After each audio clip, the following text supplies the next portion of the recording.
Hey everyone, Adam Simmons here from Dgtl Infra, short for Digital Infrastructure. We have been getting a lot of questions from people across the United States wondering why they keep seeing cellular antennas popping up in the most unexpected places. To review, there are three main forms of digital infrastructure for providing outdoor coverage. First are towers. These are tall, freestanding steel structures, usually ranging from 100 feet to 400 feet in height. They are typically located in suburban and less densely populated areas.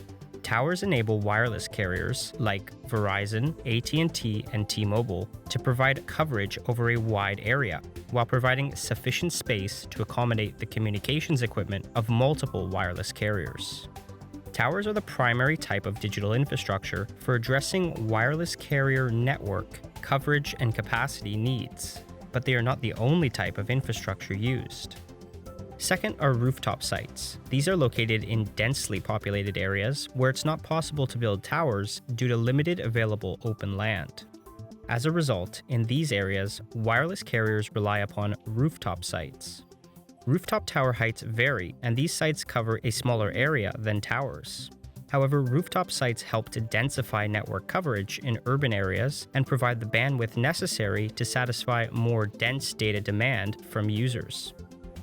Third are small cells. Small cells are low-powered antennas connected with fiber optic cable. Small cells are up to 15 feet in height and located outdoors, closer to where mobile customers need to connect to the network. Indeed, small cells bring wireless signals into urban areas that need better coverage or more capacity.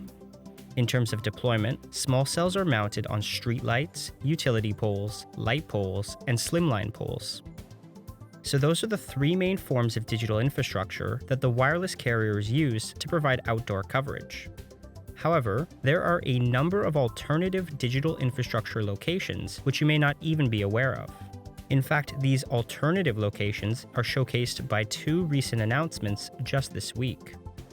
Firstly, on February 1st, Dish Network, the fourth largest wireless carrier in the United States, which owns Boost Mobile, and Vertical Bridge, the fourth largest tower owner in the United States, announced a strategic agreement together.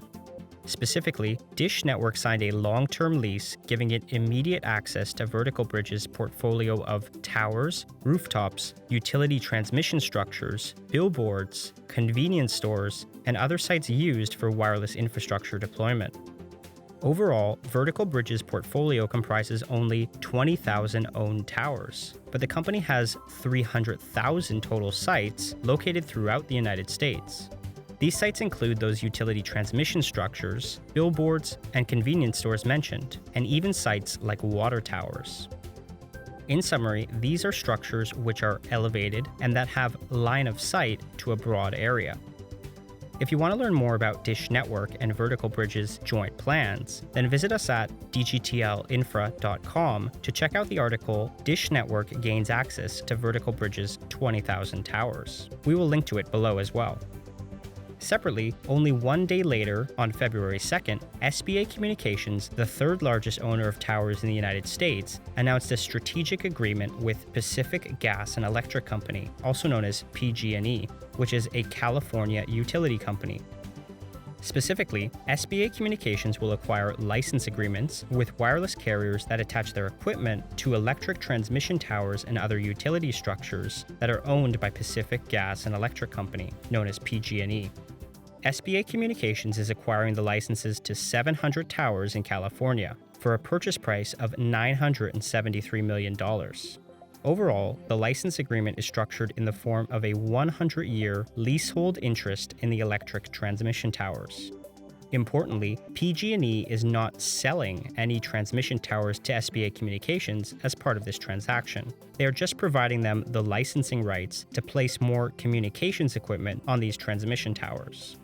If you want to learn more about this unique transaction by SBA Communications, then visit us at dgtlinfra.com to check out the article SBA Communications Acquires Rights to 700 Towers from PG&E for $973 million. We will link to it below as well. Finally, as it relates to small cells, these are put in even more intricate locations. As an example, JCDecaux, one of the largest outdoor advertising companies worldwide, is installing hundreds of small cells on its street furniture in Paris, France, for the use of French wireless carriers. These small cells are being installed on street furniture, which includes property like bus shelters, newsstands, and solar kiosks. So that wraps up our coverage of these alternative forms of digital infrastructure. If you want to dive deeper into towers or small cells, then we recommend checking out two of our most recent videos. First, check out the video, Who Owns the 5G Cellular Towers? In this video, we provide a comparison of American Tower, Crown Castle, and SBA Communications, which are the three largest tower companies in the United States.